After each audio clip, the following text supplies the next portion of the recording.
নমস্কার, শুভ সন্ধ্যা। আপনাদের সবাইকে স্বাগত জানিয়ে শুরু করছি আমাদের এখনকার আজকাল পরশু অনুষ্ঠান। সময়টা আস্তে আস্তে করে এগোচ্ছে এবং আমরা কিন্তু আস্তে আস্তে এগিয়ে যাচ্ছি আরও একটা নতুন বছরের দিকে।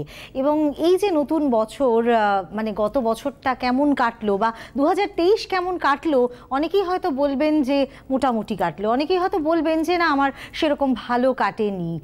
তবে যে যেরকমভাবেই থাকুন না কেন, আমরা সবাই একটা এক্সপেকটেশন নিয়ে কিন্তু এগিয়ে যাই, যার যেরকম কেটেছে 2023, 2024টা আমাদের সকলের ভালো কাটবে এই রকম আশা নিয়ে কিন্তু আমাদের আস্তে আস্তে এগিয়ে যাওয়া নতুন বছরের দিকে।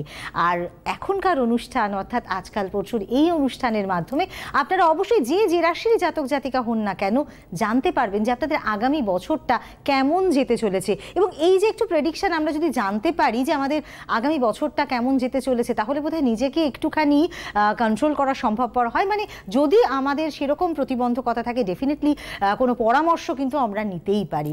তো আজকে যে রাশির কথা বলা হবে, অবশ্যই একটু অপেক্ষা, তারপর আপনারা জানতে পারবেন কোন রাশি নিয়ে আজকে আপনারা শুনতে পারবেন। আমাদের এই অনুষ্ঠানে কিন্তু একদম সরাসরি রয়েছেন আপনাদের খুব পরিচিত মানুষ এবং খুব প্রিয় মানুষ, যার প্রেডিকশন কিন্তু একদম দুর্দান্তভাবে কাজ করে এবং যে দীর্ঘদিন ধরে জ্যোতিষ চর্চা নিয়ে কাজ করছেন। শুধুমাত্র এই কলকাতার বুকে বা পশ্চিমবাংলার বুকে নয়, ভারতবর্ষের বাইরেও কিন্তু যার খ্যাতি দূর দূরান্তে ছড়িয়ে রয়েছে। শ্রী গোপাল ভট্টাচার্য, গোপাল দা রয়েছেন আজও সরাসরি আমাদের সঙ্গে। দাদা, স্বাগত জানাই। চারটে রাশি সম্পর্কে ইতিমধ্যে আমি বলেছি, মেষ, বৃষ, মিথুন এবং কর্কট। তাহলে স্বাভাবিকভাবে আজকে যেটাকে নিয়ে বলবো সেটা হচ্ছে সিংহ রাশির 2024 কেমন যাবে। 12টা রাশির মধ্যে আমার মতে সিংহ রাশিকে শ্রেষ্ঠ রাশি বলাই ভালো। মানে যতগুলো রাশি আছে 12টা রাশির মধ্যে, কেন সিংহের মধ্যে সিংহ তো দেখবেন বনে থাকে, তার তেজ, তার ভারী কিং, লায়ন, রাজা, সিংহ, এই কথাগুলো সিংহ রাশির ক্ষেত্রেই খাটে। এবং সেই কারণে যদি না জন্মছকে, কেন রাশিফলটা তো হচ্ছে একটা অ্যাভারেজ, একটা স্থূল বিচার, যদি না জন্মকুষ্ঠিতে প্রবল দারিদ্র দোষ বা বাজে দোষ থেকে না থাকে, সিংহ রাশির জাতক বা জাতিকারা জীবনে উচ্চ প্রতিষ্ঠা, বড় পদ, উন্নতি এরা করেই থাকে। মানে আমার ধরো এই 33 বছর জ্যোতিষ জীবনে, ধরো আমি যত বড় বড় মাপের রাজনৈতিক নেতা, বড় বড় প্রতিষ্ঠিত ব্যবসায়ী, হ্যাঁ, বড় প্রতিষ্ঠিত ব্যবসায়ী, বড় রাজনৈতিক নেতা বা বড় ফিল্ম অ্যাক্টর অ্যাক্ট্রেস যত দেখেছি, যে কটা দেখেছি, তার মধ্যে দেখেছি শতকরা 80% মানুষের ওই সিংহ রাশিতে তাদের জন্ম। আচ্ছা, সিংহ রাশি সেই জন্য অ্যাট্রাকটিভ চেহারা, খুব রাজকীয় চেহারা সিংহ রাশির মধ্যে দেখা যায়। রাগ সবসময় নাকের গোড়ায় লেগে থাকে, সবসময় একটা রাগ, কেন সিংহের মধ্যে তো সেই রাগ, সেই তেজ, সেই তেজটা রয়েছে। তো সিংহ রাশি, এটা কি ছেলে মেয়ে সকলের জন্যই প্রযোজ্য? মেয়েদের কি রাগ হয় না? এখন ছেলেদের থেকেও মেয়েরা বেশি রাগী হয়। আচ্ছা, একজন বন্ধু রয়েছেন, একটু কথা বলে নি। হ্যালো, নমস্কার, কে বলছেন? হ্যালো, হ্যাঁ নমস্কার, কে বলছেন? হ্যাঁ, আপনাকে নমস্কার জানাই, দাদাকেও যেন নমস্কার জানাই। আমি কাঁচরাপাড়া থেকে বলছি, মৌসুমী চক্রবর্তী। কেমন? আচ্ছা, বলুন। আমি দাদার কাছে প্রথমে গেছি 2009 সালে, ওই গিরিশ মঞ্চের অপোজিটে যেটা তিনজেনি জেন্টসে গেছি। হ্যালো, আচ্ছা আচ্ছা, শুনছি। আপনাদের কথা খুব আস্তে শোনা যাচ্ছে। আপনি ফোনেই আমাদের কথা শুনতে পাবেন, টেলিভিশন সেটে নয়। আমি ফোনেই শুনছি, আমি এখন ভাইজাকে আছি। আমি কাজ মানে কলকাতাতে ছিলাম, কাঁচরাপাড়াতে ছিলাম, ওখান থেকে ওনাকে দেখিয়েছি। তখন 2009 সালে গেছি, ছেলেকে দেখিয়েছি, ছেলে রেমেডি নিয়েছি। তারপর 2015 সালে গেছি, তখন দাদাকে দেখিয়েছি। আমার বোনের ছেলেকে নিয়ে গেছি, ও রেমেডি নিয়েছি, ওর ছেলে 98% পেয়েছে মাধ্যমিকে। আমার বন্ধুর ছেলেকে নিয়ে গেছি, ও একটা চাকরি পেয়েছে আপাতত, মানে পোস্ট অফিসে চাকরি পেয়েছে। তো আজকে আমি জানতে চাইছি, আপনার ছেলে বললেন আপনি চাকরি পেয়েছে, তাই তো? রেমেডি নিয়ে, দাদার প্রতিকার নিয়ে সে চাকরি পেয়েছে, তাই তো? হ্যাঁ, দাদা যা যা বলেছিলেন যে ও বিটেক করবে, ওর ইঞ্জিনিয়ারিং পড়া আছে, টেকনিক্যাল পড়াশোনা আছে, উনি বলেছিলেন ওরা চাকরির যোগ আছে, এগুলো বলেছিলেন দাদা। কিসে চাকরি করছে আপনার ছেলে? বলেছিলেন আপনার ছেলে কোথায় চাকরি করছে? ছেলে একটা ইন্ডিয়ান নেভিতে রয়েছে, ইন্ডিয়ান নেভিতে 8 বছর ধরে চাকরি পেয়েছে। তার মানে গভর্নমেন্ট জব? হ্যাঁ, সেন্ট্রাল গভর্নমেন্টের জব, এবং সমস্ত ওরা হচ্ছে সিভিলিয়ানে। ওর 60 বছর চাকরি, মানে যেরকম নর্মাল চাকরি হয় সেরকম 60 বছর। হসপিটাল ফ্যাসিলিটি আছে, ক্যান্টিন ফ্যাসিলিটি আছে, সবকিছু ফ্যাসিলিটি আছে। কোনো গভর্নমেন্ট জব মানে ডিফেন্স, নেভাল ডিফেন্সের মধ্যে পড়ে, কিন্তু ওরা হচ্ছে সিভিলিয়ান। ওদের কোনো ইউনিফর্ম এসব নেই, ওদের অন্যরকম জব। ওকে, তাহলে তো খুব ভালো। ডিফেন্স যেমন আপনার 3 বছর অন্তর অন্তর ট্রান্সফারের জব, এদের সেটা নেই, এরা সিভিলিয়ান, এরা সিভিলিয়ান। আচ্ছা আচ্ছা আচ্ছা, বলুন আজকে কার ব্যাপারে জানবেন? ও অনেক বড় বড় পরীক্ষা দিচ্ছে, অনেক পরীক্ষা দিচ্ছে, সেগুলোতে না অল্প অল্প নম্বরের জন্য একটু জন্য হচ্ছে না, মানে একটু জন্য হচ্ছে না, ওরা এখানে থাকতে চাইছে না, মানে ও স্যাটিসফ্যাকশন আমরা আরো ভালো চাকরি। ওকে, মানে ভালো রয়েছে, আরো ভালো, খুব ভালো, এই এক্সপেকটেশনটা থাকা ভালো। তো ছেলে ডেট অফ বার্থটা বলুন। হ্যাঁ বলছি, 20-5-1997। 20-5-97। কবে, কোন সময় জন্ম? দুপুর 12:50 কল্যাণী, দুপুর 12:50 কল্যাণী। ওকে, এটা জন্মবার মঙ্গলবার, সিংহ লগ্ন, তুলা রাশি, স্বাতী নক্ষত্র, দেবগণে জন্ম। এটা হচ্ছে জন্ম করে দিয়েছিলেন এগুলো। হ্যাঁ, এটা হচ্ছে হরোস্কোপ। এখন বয়স হয়ে যাচ্ছে প্রায় 26 বছর। হ্যাঁ, এই বয়সে ভালো চাকরি পেয়ে গেছে, কিন্তু একটা এক্সপেকটেশন আছে বেটারমেন্ট। ও কিন্তু লেখাপড়ায় খুব ভালো, কিন্তু ওর প্রচুর মানে পড়াশোনা। হ্যাঁ বলুন, পড়াশোনা মানে ও চাকরি বাকরিতে সব কিছুতে সিবিটি 1-এ পাস করে যায়, সিবিটি 2-তেও পাস করে যায়। তারপর দেখা যায় ইউআর এ দেখা যায় কি ওই 0.75, 0.2 এরকমের জন্য তাহলে ভালো হবে না কেন? ভালোটা হবে না কেন? আপনি 2014 সালে আমার কাছে প্রথম এসেছেন, তাহলে এখন ছেলের বয়স কত? 2009। তার মানে তখন ছেলের বয়স কত ছিল? তখন আমি রেমিডি, তখন ছেলে আমার বোধহয় 8-9-এ পড়ে, এরকম হবে।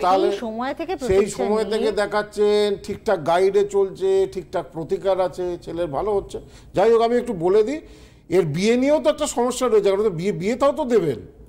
হ্যাঁ, বিয়েটা কবে নাগাদ হবে? বিয়ে যখন দেবো আমি, মেয়ে ও নিজে ঠিক করেনি, মেয়ে আমায় জোগাড় করতে হবে, জোগাড় করে আমি আপনার থেকে ওটা আমি পুষ্টিটা ঠিক করেই নিয়ে আসবো যখন মেয়ে ঠিক হবে। মেয়ে এখনো ঠিকঠাক করতে পারিনি, তো বিয়েটা কোন সময় নাগাদ হলে ভালো হবে সেটা বলে দিই। 2025-এর শেষ, 2026-এর শুরু, এই সময় বিয়ের যোগ রয়েছে। আর চাকরির বাকরির যে ব্যাপারে যেটা জানতে চাইছেন, যে বেটারমেন্ট আসছে জুলাইয়ের পরে, যে সময়টা আসছে ওটা চাকরি বাকরির ক্ষেত্রে ভালো হবে, পরীক্ষাগুলোর ক্ষেত্রে সাকসেস বা সফলতা পাবে। আচ্ছা, সময় চলে যাবে, সিংহ রাশি বলাই হবে না। আরেকটা টেলিফোন আছে, কি নিয়ে নেবো? বেশি টেলিফোন নিতে গেলে এটাই বলা হবে না, তাহলে লোকে সিংহ রাশি শুনতে পাবে না। আচ্ছা, শুনে দেখে বন্ধু রয়েছেন, আসলে বন্ধুদের এক্সপেকটেশন আপনার সাথে কথা বলার। হ্যালো, কে রয়েছেন? হ্যালো, আমি অলিভিয়া বলছি, আহিরিটোলা থেকে। আচ্ছা, কোত্থেকে? আহিরিটোলা। আহিরিটোলা আমাদের পুরনো পাড়া। বলো। আমাদের হচ্ছে সোয়াবাজার, বলবো, আর তোমাদের হচ্ছে আড়িটোলা। ওই সমস্ত চত্বরে আড়িটোলা, শেতলা মন্দির, আড়িটোলা পার্ক, ছোটবেলায় আমরা খুব ঘুরতাম। একদম। আড়িটোলা প্রথমেই বলবো যে আমাদের, মানে আমার একটা বন্ধু গতবারে মেডিকেলে পেয়েছে, আপনার কাছে গেছিল, সে রেমিডি করেছে। আর আরেকটা বন্ধু এবছরই গভর্নমেন্ট জব পেয়েছে। বাহ, তোমার দুই বন্ধু? হ্যাঁ, মানে আমার মানে একজন কলেজের বন্ধু পেয়েছে, আর একজন হচ্ছে যে আমার সাথে ছোটবেলায় স্কুলে পড়তো, সে পেয়েছে। বাহ, এবার বলো তোমার সম্পর্কে জানবে। ডেট অফ বার্থটা বলে ফেলতে হবে। 21/7/2001। 21/7/2001। সময় বলো। রাত্রি 11:59, মানে 12টা বাজার 1 মিনিট আগে। কোথায় জন্মস্থান বলো? কলকাতা। কলকাতা, আচ্ছা বেশ।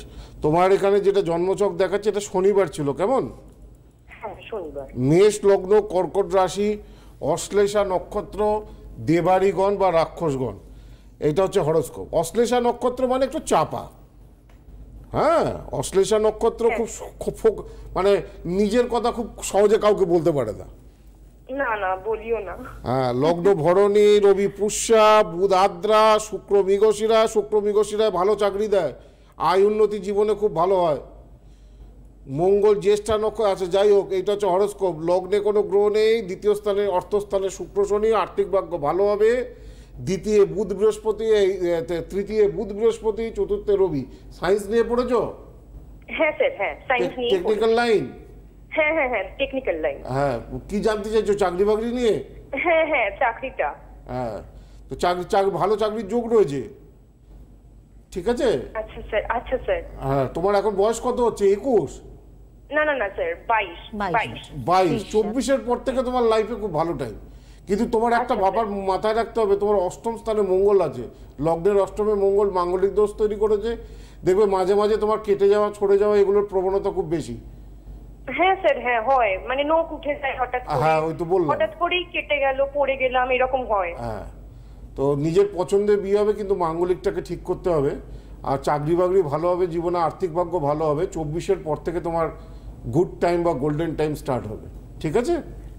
ধন্যবাদ। বলছি যে যদি যোগাযোগ করতে চাই তাহলে কি আপনার বুকিং নাম্বারটাতে ফোন করব? হ্যাঁ হ্যাঁ, একদমই তাই। গড়িয়াহাট আর অথবা বারাসাত। একটু আপনি অনুষ্ঠানটা ফলো করতে থাকুন, আমি সময় কিন্তু পাই না, ডিটেইলসে বলে দেব। যেহেতু এতগুলো চেম্বার রয়েছে, সেই জন্য কলকাতায় আমি এক জায়গায় সীমাবদ্ধ রেখেছি, গড়িয়াহাট। হ্যাঁ, কেননা এখন প্রত্যেকটা চেম্বারে আমি প্রায় 30 জন 40 জন করে দেখি, তো সেই জন্য সীমাবদ্ধ রেখেছি গড়িয়াহাট আর ওইদিকে বারাসাত। আমি একটু বলে দিই, সিংহের চেহারার মধ্যে থাকে তেজস্বী ভাব, মনোবল এদের হয় অটুট। এরা সিংহ রাশির জাতক বা জাতিকারা চুপচাপ থেকে কাজ করতে ভালোবাসে, হঠাৎ হঠাৎ রেগে যায়, যখন রেগে যায় রাগটা হয় মারাত্মক। সিংহের মান সম্মান বোধ প্রবল। আমরা বলি সিংহের হচ্ছে জান কবুল, কিন্তু মান কবুল নয়। কোনো জায়গা থেকেই নিজেদের অসম্মান হোক এটা চায় না। জীবনে শেষ দিন পর্যন্ত সিংহ রাশির জাতক বা জাতিকাদের মান সম্মান অটুট থাকে। সিংহের হাত দরাজ, সেরা জিনিসটা এরা দোকানে গিয়ে কিনতে যায়। জামা কাপড়ের দোকানে গেলে সেরা জামা কাপড়টা কিনবে, গয়নার দোকানে গেলে সেরা গয়নাটা কিনবে। তো সেই জন্য হাত প্রচুর দরাজ। সেই জন্য সিংহের টানাটানির সময়ও এরা খরচের রাশ কিন্তু টানতে পারে না। আকর্ষণীয় ব্যক্তিত্ব, আকর্ষণীয় চেহারা এবং আকর্ষণীয় কথাবার্তার জন্য সিংহ রাশিদের জীবনে একাধিক প্রেম আসে। আচ্ছা, এটা আবার অনেক সময় কিন্তু সিংহ রাশির জাতক বা জাতিকাদের সাংসারিক অশান্তিরও কারণ হয়। তো এইটা হচ্ছে জেনারেলি সিংহ রাশি। বেশিরভাগ সিংহ রাশির জাতক, ওই যে বলেছি, জন্ম ছকে যদি পীড়িত না থাকে, দারিদ্র দোষ যদি না থাকে, জন্ম ছক যদি খুব পীড়িত না হয়, বেশিরভাগ সিংহ রাশির জাতক বা জাতিকারা ধনী, প্রতিষ্ঠাবান, ভালো ব্যক্তিত্বের অধিকারী এবং জীবনের শেষ দিন পর্যন্ত সচ্ছল আর্থিক অবস্থা নিয়ে বেঁচে থাকে। সিংহের জীবনে বহুবিধ উত্থান পতন ঘটলেও, পতন হলেও সিংহ মাথা তুলে দাঁড়াতে পারে, যেহেতু এদের মনোবল অটুট, ভাগ্য এদের সাথ দেয়। সিংহ একটু একাকী হয়। সিংহ দেখবে, বনের সিংহ, সে দেখবে একা, তার জগৎটা কিন্তু একা। তারপরে সে হয়তো পরিবার, একা এবং পরিবার এই নিয়েই থাকতে ভালোবাসে। সেই জন্য সিংহের অনেক সময় একটু নিঃসঙ্গতা বোধ হয়, এদের বন্ধু কম থাকে। 2023 সাল সিংহ রাশির খুব একটা ভালো কাটেনি। গত বছর যে আমি রাশিফল আমি লিখেছিলাম, সেখানে আমি দেখলাম 2023 সাল কিন্তু ভালো কাটেনি। আর্থিক সমস্যা, মানসিক দুশ্চিন্তা, শরীর স্বাস্থ্য নিয়ে সমস্যা, পারিবারিক সমস্যা, সব কিছুই 2023 সাল সিংহ রাশির খুব ভুগিয়েছে। তবে বিগত 10 বছরের মধ্যে এই 2023 সাল ছিল সিংহ রাশির অন্যতম কঠিন বছর বিগত 10 বছরের মধ্যে। কিন্তু 2024 সাল অর্থস্থানে নিউট্রাল কেতুর অবস্থান, আর্থিক বাধাগুলো কাটিয়ে উঠতে পারবেন, আর্থিক উন্নতি হবে, আর্থিক প্রগতি হবে। 1 মে বৃহস্পতি নবম স্থান থেকে দশমে অর্থাৎ বৃষ রাশিতে চলে যাচ্ছে। এর ফলে কাজকর্মের ব্যাপারে উন্নতি এবং ব্যবসায় উন্নতি, ব্যবসায় অভাবনীয় সাফল্য, নতুন কর্মলাভের ভালো সুযোগ আসতে চলেছে। যারা চাকরি পরিবর্তন করতে চাইছেন, 1 মের মধ্যে চাকরিতে, বিশেষ করে বেসরকারি সেক্টরে যারা কাজ করছেন, চাকরি চেঞ্জ করতে চাইছেন, তারা 1 মের মধ্যে কর্মে পরিবর্তন বা নতুন চাকরির জন্য ভালোভাবে চেষ্টা করুন, তাতে সফলতা পাওয়ার যোগ রয়েছে।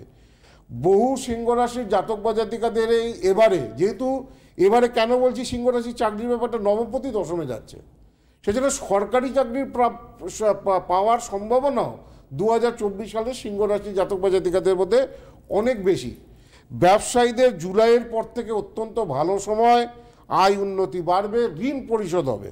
ব্যবসা ক্ষেত্রে অভাবনীয় সাফল্য পাবেন 2024-এ, যা বিগত 5-6 বছরে পাননি।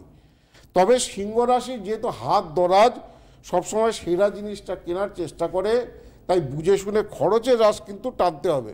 বছরটা বিনিয়োগের থেকেও, নতুন ফিনান্সিয়াল ইনভেস্টমেন্টের থেকেও ঋণ পরিশোধের দিকে নজর দিন, তাহলে বছরের শেষ ভাগটা দেখবেন অনেক সফলতা পাবে। 2024 সাল অবসাদ এবং মানসিক দুশ্চিন্তাগুলো সিংহ রাশির অনেকটাই কাটবে। চাকুরিজীবীদের ক্ষেত্রে পুনরায় অক্টোবর থেকে নভেম্বরের মধ্যে নতুন কর্মপ্রাপ্তির যোগ বা বিদেশ যাত্রার সুযোগ আসবে। আর্থিক অবস্থা কেমন যাবে সিংহ রাশির? আর্থিক অবস্থা এবছর ভালো হবে।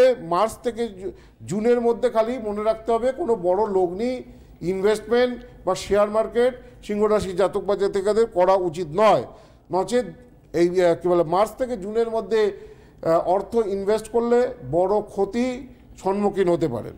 এবছর আয় বাড়বে, ছোট ছোট ঋণগুলি মিটবে, শেষার্ধে ব্যাংক ব্যালেন্স বাড়বে, আর্থিক অবস্থা মজবুত হবে।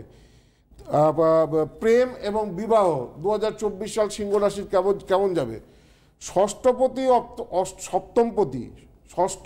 ও সপ্তমপতি শনি সপ্তমে অবস্থান করছে এবং দ্বাদশপতি চন্দ্রের বছরের শুরুতে সিংহ রাশির ওপরে বসে থেকে শনি চন্দ্রের একে অপরকে দেখবে। এই যোগটা কিন্তু বিয়ের ক্ষেত্রে কিন্তু খুব একটা ভালো নির্দেশ করছে না। বিয়ের ব্যাপারে সতর্ক হতে হবে। যে সমস্ত সিংহ রাশির জাতক বা জাতিকারা 2024-এ বিয়ে করতে চলেছেন, তাদের বিয়ের আগে জটক বিচার বা জ্যোতিষের পরামর্শ নেওয়া উচিত। যদি জন্মছকে মাঙ্গলিক দোষ থাকে, 2024-এ সিংহ রাশির জাতক জাতিকাদের মাঙ্গলিক দোষের প্রতিবিধান অবশ্য করা উচিত। বিবাহের ব্যাপারে বিলম্ব, বিবাহে অনেক দূর কথাবার্তা হয়ে যাওয়ার পরেও হোল্ড হয়ে যাওয়ার সম্ভাবনা আছে, এই বিষয়গুলি কিন্তু ঘটতে পারে। দাম্পত্য জীবন নিয়ে সতর্ক হতে হবে, একে অপরকে সময় দিতে হবে, শান্ত হয়ে একে অপরের কথা শুনতে হবে, ঝগড়া করলে হবে না। জন্মছকে যদি প্রবল মাঙ্গলিক দোষ থাকে, তবে এবারে কিন্তু সিংহ রাশি জাতক বা জাতিকাদের বিবাহিত জীবন বিষময় হবে। অন্য কোনো সম্পর্কের কারণে বিবাহিত জীবনে কিন্তু গোলমালও লেগে যেতে পারে। তবে নতুন প্রেমের সূচনা হবে নভেম্বর এবং ডিসেম্বর, এই 2 মাসে সিংহ রাশির বিবাহযোগ প্রবল। যারা বিয়ের যোগ্য ছেলেমেয়েরা, তাদের এই নভেম্বর ডিসেম্বরে বিয়ের যোগ রয়েছে। শিক্ষায় অগ্রগতি, উচ্চশিক্ষায় ভালো ফল লাভ হবে, পড়াশোনার জন্য বিদেশ যাত্রার সুযোগ হবে। প্রতিযোগিতামূলক যে সমস্ত পরীক্ষাগুলো রয়েছে, যেমন মেডিকেল, জয়েন্ট এন্ট্রান্স প্রভৃতি পরীক্ষাগুলো রয়েছে, তাতে ভালো মার্কস পাওয়ার, যদি আবার বলি রাশিফল অ্যাভারেজ, জন্মকুষ্ঠিতে যদি ভালো জায়গা থাকে, গ্রহগত অবস্থান থাকে, তাহলে ভালো ফল পাবেন। আর জন্মকুষ্ঠি যদি আপনার খারাপ হয়, যতই আপনার রাশি সিংহ রাশি চলুক, ভালো করুক, ভালো কিন্তু সেইভাবে কিন্তু হতে চাইবে না। সুতরাং জন্মকুষ্ঠিটা আসলে এটা হচ্ছে অ্যাভারেজলি সিংহ রাশির যারা ছেলেমেয়েরা এবছর পরীক্ষায় ভালো রেজাল্ট করবে। সম্পত্তি, এবছর নতুন গৃহ যানবাহন ক্রয়ের যোগ রয়েছে। জুন থেকে নভেম্বরের মধ্যে সম্পত্তি ক্রয়ের যোগ, আর আগস্ট থেকে নভেম্বরের মধ্যে যারা মনে করুন বাড়ি আছে বা জমি আছে বা ফ্ল্যাট আছে বিক্রি করতে চাইছেন, অনেকে আছে জমি কেনে, অনেকে আছে তাদের সমস্ত কিছু ভাবে যে যেটা ইনভেস্টমেন্ট পারপাসে জমিটা কিনেছিলাম, এবার এটা বিক্রি করে ফিক্সড ডিপোজিট করে দেবো। তো সম্পত্তি বিক্রয়ের ক্ষেত্রে আগস্ট থেকে নভেম্বর পর্যন্ত সময়টা শুভ। শরীর অষ্টমে রাহু রয়েছে, সুতরাং অষ্টমস্থ রাহু কখনোই শরীর স্বাস্থ্যের ব্যাপারে ভালো দেয় না। হঠাৎ কোনো অসুখের শিকার হতে পারেন। হার্ট, স্নায়ু, কিডনি ও পেটের সমস্যা এগুলো বেশি ভোগাবে। সিংহ রাশির শুভ বার কি? যে কোনো শুভ কাজের ক্ষেত্রে রবি, বুধ এবং মঙ্গলবার, এই 3টে বারকে সিংহ রাশির জাতক বা জাতিকাদের ব্যবহার করা উচিত। শুক্রবার মোটামুটি শুভ। সোম এবং শনিবার যে কোনো গুরুত্বপূর্ণ কাজে বা যে কোনো শুভ কাজে যতটা পারবেন বর্জন করবেন ততটাই ভালো। হালকা লাল, কমলা, অরেঞ্জ কালার, সবুজ, এটা সর্বাধিক শুভ। 2024 সালে এই রঙের রুমাল সবসময় রাখার চেষ্টা করবেন। সাদা ও নীল যতটা পারবেন বর্জন করবেন। আর এবছর উপাচার কি? এবছর সিংহ রাশির জাতক জাতিকাদের কি করলে ভালো হবে? কেতুর উপাচার করলে ভালো হবে। কেতুর মন্ত্র কি? ওম রিং ওইং কেতবে। কতবার পাঠ করতে হয় প্রতিদিন? যদি সিংহ রাশির জাতক জাতিকারা প্রতিদিন 28 বার এই কেতুর বীজ মন্ত্র জপ করে, সেইটা শুভ হবে।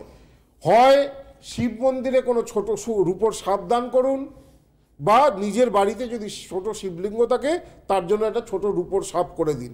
নতুবা সিংহ রাশির জাতক বা জাতিকারা রিং ফিঙ্গারে কোনো রূপোর সাপের আংটি, দেখবেন এক ধরনের আংটি পাওয়া যায় এরকম সাপের মুখটা সামনের দিকে, ল্যাজটা পেছন দিকে, হাফ রাউন্ডে, সেই আংটি পড়ুন, এতে ভালো হবে রূপোর। কেতুর দান, শনি বা মঙ্গলবার অমাবস্যায় যে কোনো কালী মন্দিরে কেতুর দান করুন, বিশেষ করে যদি বছরের প্রথম দিন পর। কেতুর দান কি? কেতুর দান হচ্ছে একটা কম্বল, কম্বলের শাল হতে পারে, শালও হতে পারে, কম্বল বা কম্বলের আসন বা কম্বলের যা কিছু বা শাল, একটা খাঁড়া যেটা মা কালীর হাতে থাকে, দশকর্মার দোকানে কিনতে পাওয়া যায়, খাঁড়া, এবং তিল অর্থাৎ কালো তিল, তিল তেলের প্রদীপ এবং দেশি মদ, এই হচ্ছে কেতুর দান। কালী পুজোতে জানো তো কারণ বাড়ি ব্যবহার করা হয়, তো সেই কারণে কারণ বাড়ি এটাকে কেতুর দান হিসেবে আমাদের শাস্ত্রে বর্ণিত হয়েছে। তো এই সুতরাং কারণ বাড়ি, তিল তেলের প্রদীপ, অর্থাৎ প্রদীপটা হবে তিল তেল দিয়ে জ্বালাতে হবে, কালো তিল, একটা ছোট খাঁড়া, একটা শাল বা কম্বলের আসন, হয় বছরের প্রথম দিনে বা শনিবার মঙ্গলবার বা অমাবস্যার দিন কালী মন্দিরে প্রদান করুন। এতে 2024 আপনাদের ভালো যাবে। ধূমাবতী মন্ত্রের রেগুলার জপ 2024 সালে সিংহ রাশি জাতক জাতিকাদের খুব ভালো হবে। ধূমাবতী মন্ত্রের জপ কি? ওং ধু ধূমাবতী ঠঠ, ওং ধু ধূমাবতী ঠঠ, খুব সোজা মন্ত্র। বা ওং ধূমাবত্যই বিদ্মহে সংহারিণ্যই ধীমহি তন্ন ধূম প্রচোদয়াৎ। ধূমাবতীর গায়ত্রী কি? ধূমাবতী বীজ মন্ত্র কতবার পাঠ করতে হবে সিংহ রাশির জাতক বা জাতিকাদের? 28 বার। ধু ধূমাবতী ঠ ঠ, সোজা মন্ত্র। আর যদি গায়ত্রী কতবার পাঠ করতে হয়? 10 বার। তাহলে গায়ত্রী কি? ওং ধূমাবত্যই বিদ্মহে সংহারিণ্যই ধীমহি তন্ন ধূম প্রচোদয়াৎ। তাহলে 4টে জিনিস যদি করতে পারে সিংহ রাশির জাতক বা জাতিকাদের 2024, তাহলে তাদের ভালো, অনেক বাধা বিপত্তি কাটবে। এক হচ্ছে কেতুর বীজ মন্ত্র ওং রিং ওং কেতবে রেগুলার 28 বার জপ, ওং ধু ধূমাবতী ঠট এই মন্ত্র রেগুলার 28 বার জপ, ওং ধূমাবত্যই বিদ্মহে সংহারিণ্যই ধীমহি তন্ন ধূম প্রচোদয়াৎ এই মন্ত্র 10 বার করে জপ, যেদিন যেদিন সময় পাবেন, যখন সময় পাবেন। আর কেতুর দান, কেতুর দান কি বললাম? একটা শাল বা কম্বলের আসন, একটা খাঁড়া, একটা তিল তেলের প্রদীপ এবং কারণ বাড়ি এবং সাধ্যমতো দক্ষিণে, এই দিতে পারলে বছরের প্রথম দিন অর্থাৎ 1 জানুয়ারির দিন, যারা এছাড়া যারা মনে করুন গুপ্ত শত্রুতায় ভোগেন, যাদের কোনো কাজ শেষ মুহূর্তে গিয়ে আটকে যায়, পণ্ড হয়ে যায়, এই যে অনেকে বলছে না যে 5-6 নম্বরের জন্য আটকে যাচ্ছে, চাকরি পাচ্ছে না, এই যে শেষ মুহূর্তে বা বিয়ের কথাবার্তা ফাইনাল হয়েও আটকে যাচ্ছে, তারা জানবেন কেতুর কারণে এই ঘটনাগুলো ঘটে। তো সুতরাং বছরের প্রথম দিন কেতুর দান করলে শেষ মুহূর্তে যাদের কাজ পণ্ড হয়, সেই পণ্ডগুলো আর হয় না, বাধাগুলো আর পড়ে না। কেতুর দান বছরের প্রথম দিনেই করতে হবে এমন কথা নেই, বছরের প্রথম দিনে যারা পারবেন করবেন, নতুবা যে কোনো শনি বা মঙ্গলবার বা অমাবস্যার দিন কালী মন্দিরে কেতুর দান করবেন, এতে আপনাদের শুভ হবে। মানে সিংহ রাশির একটা ডিটেলসে কিন্তু আমরা শুনলাম বর্ণনা যে সারাটা বছর আগামী 2024 কেমন যেতে চলেছে, এবং যে উপাচারগুলো দাদা বললেন সেগুলো কিন্তু অবশ্যই পালন করলে আপনাদের সার্বিক কল্যাণ সাধন হবে। এরপর রইল পরবর্তী রাশি, তার জন্য আপনাদের অপেক্ষা করতে হবে আগামী অনুষ্ঠানের জন্যে। আর আপনারা যারা চাইছেন তাদের সঙ্গে যোগাযোগ করতে অবশ্যই হেল্পলাইন নাম্বারে ফোন করতে পারেন, এবং দক্ষিণ কলকাতার গড়িয়াহাট চেম্বারে কিন্তু আপনারা অবশ্যই বুকিং করতে পারেন। আমি নাম্বারটা একটু বলে দিই, 9007935831 এবং 9007937631, এই দুটো হচ্ছে দক্ষিণ কলকাতার গড়িয়াহাটের জন্য এই বুকিং নাম্বার, অবশ্যই ফোন করে নেবেন। তাছাড়া হচ্ছে গিয়ে বারাসাতের চেম্বারে বুকিং নাম্বার হচ্ছে 8584038640 এবং 0333557122 তো এই হচ্ছে গিয়ে আজকের অনুষ্ঠান। আজকে আমাদের সময় শেষ, আগামীকাল 12টা 5 দুপুরবেলায় লাইভ অনুষ্ঠানে আসছি, কন্যা রাশি নিয়ে বলবো। ওকে, আজকের মতো এখানে অনুষ্ঠান। দাদা ধন্যবাদ আপনাকে, ধন্যবাদ আপনাদেরকে আমাদের সঙ্গে থাকার জন্য। নমস্কার।